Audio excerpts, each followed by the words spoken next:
New video shows a man running for sheriff in Eagle County getting placed in handcuffs just moments after debating his opponent.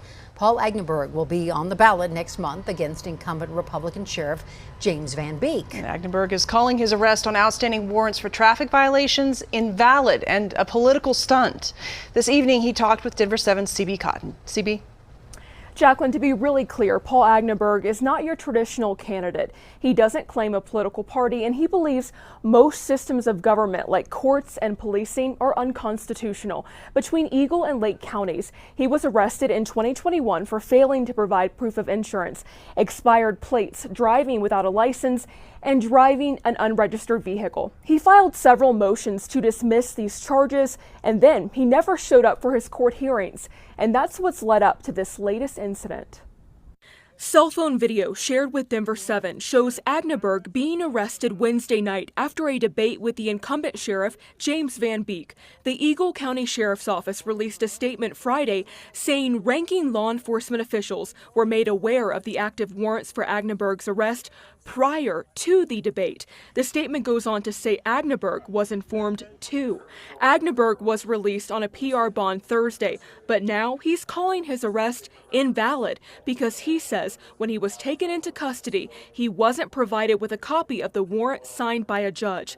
Agneberg calls his arrest a political stunt, saying he's campaigned at events where sheriff's deputies have been present. Tonight, he wants to know why police waited until after his debate with Sheriff Van Beek to arrest him. The sheriff's closing statements at the debate were, and I'm the only candidate up here that doesn't have two outstanding warrants. And so it was just, I think it was just a political ploy to make me look bad. I asked for a warrant with a valid signature, and it didn't have it. The undersheriff, one of the arresting officers, said that they would provide it when I got there. And I said, no, you got to provide it now. And when I arrived at the jail, they didn't provide it. And so if I had a warrant, I didn't know about it. There are several opportunities for them to tell me I had a warrant.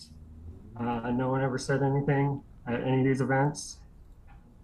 We reached out to the Eagle County Sheriff's Office, who says Agneberg was shown a computer printout that stated the warrant was active and confirmed when he was taken into custody. The Sheriff's Office says Agneberg was shown the original warrant with a judge's signature when the courts were open the next day. We've also asked them why Agneberg wasn't arrested before Wednesday night, and we're still waiting to hear back. In the newsroom, I'm CB Cotton, Denver 7. Okay, so yeah, announcing the warrant was probably a political move, but to be honest, he did make it easy for him by having outstanding warrants in the first place. And like a commenter on this video said, he disputes his prior arrest, files with the court, doesn't show up to his own court hearings, then thinks he has a snowball's chance in hell of winning a sheriff's election, with no prior political, law enforcement or public office experience. Then is not only arrested immediately, but is given the chance to debate the sheriff in a public forum prior to being arrested. Then once arrested, has no idea how the justice system works and wants to be sheriff. Yeah, good luck with that. I don't think this current sheriff has anything to worry about in this upcoming election. But I did find a link to the debate mentioned online, but I will only be showing the closing statements from both candidates. First up is Paul the Sovereign Sheriff, as he calls himself, with a ridiculous closing statement, and then current Sheriff James Van Beek, which includes the mic drop moment when he announces the outstanding warrants. Enjoy. Paul will open with you for closings.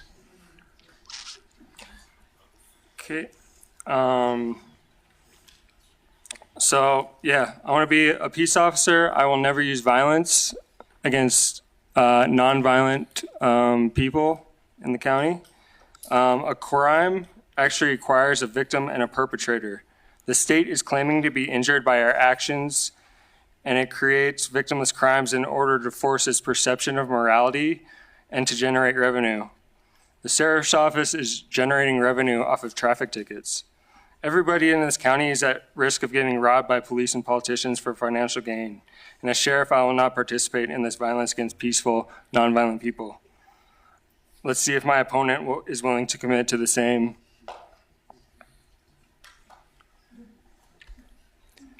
Sheriff Van Beek, your closing. Okay. You know, again, I want to thank everyone for coming out tonight and for being here. This is critical. I'm the candidate with the experience. I've got the experience. I've got the proven track record. I've got a fantastic team that I've assembled at the sheriff's office, and you know, because of them, they also make me look good. And I'm extremely proud of all the work that they've done. We're going to continue to grow. And I'm the only candidate that's sitting here in front of you tonight that doesn't have outstanding warrants for his arrest. And so I wanted to let you know that as well. But I am here to work with everybody. I'm here to grow. I'm here to learn. And I want your vote, and I ask for your vote come November 8th. So thank you very much. May I have a rebuttal?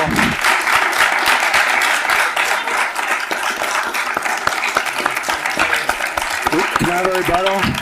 Rebuttal. Challenge flag.